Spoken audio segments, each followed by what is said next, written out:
Hi everyone, it's Derek here from Adu.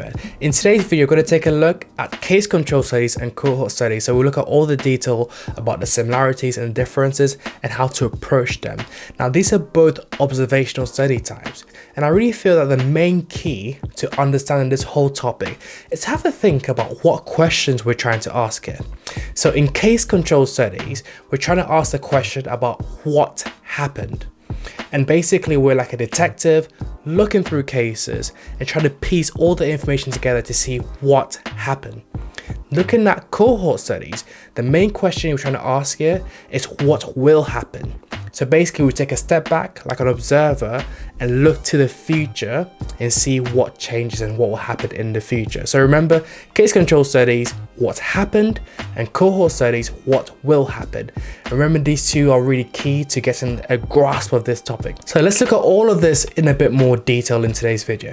So starting off with case control studies, the main aim here is to identify cases, which are basically people that have the disease or the condition in question, and then putting them all in one group, and then also looking at another group of people that don't have the disease in question, but these people are similar in every other way to the first group.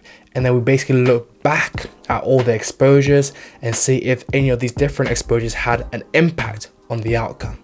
So to summarize, case control studies are retrospective and involve comparing a group with a disease to a group without, in order to identify exposures or risk factors that may have led to the disease. Major pros of this study type are that they are good at looking for rare outcomes and can be done quickly and cheaply. Some cons can be seen in that the evidence quality is poor, plus they do not give an idea of the prevalence of the outcome within the general population. So the inability of our case control studies to tell us the prevalence of a condition within the general population is simply due to how these studies are designed in the first place. Because think about it, in case control studies, we handpick certain cases of individuals with certain disease, or we put them all together within the study. So because of this, all the individuals within the study, the population within the study, will not be relatable to the actual general population simply due to how the study is designed in the first place. Our cohort studies are higher up in the hierarchy of evidence when we compare them to our case control studies. We basically start off this study design by looking for an exposure of interest, looking for individuals that have these exposures, and we place them all in one group. And then we think about a second group of individuals who don't have this exposure of interest, but the important thing is that these individuals are similar in every other way when we compare them to the first group. And then we wait and look over time to see if the exposure of interest leads to a particular disease or condition. Pros when we look at this study type are that they're able to look at multiple outcomes. They also provide stronger evidence compared to what is seen with case control studies. However, major cons are seen that they can be very slow, time consuming, and expensive. Cohort studies and case control studies are both examples of observational studies. Now with these type of studies, one of the main disadvantages is that there's a possibility that some results may be due to confounding factors. So now we've had a look at all the detail about the strengths, weaknesses, and similarities between the different studies. Let's have a think now about how we go about assessing the strength of association between the different groups within these studies. There are two ways to do this: the odds ratio and the risk ratio.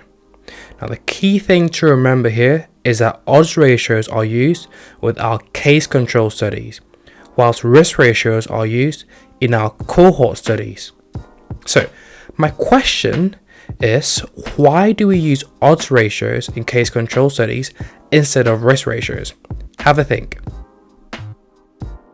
So we've touched on this previously, but think about this. In case control studies, we actually select our cases and we match them up with controls that are similar in every other way except for the disease in question. And because of this, the whole population within the study is not representative of the general population. And think about this, in case control studies, certain cases may actually be overrepresentative and seem more populous than what we'll see in the general population. And because of this, we can't really approach it that way with a relative risk or a risk ratio. And because of this, we have to think about the odds ratio.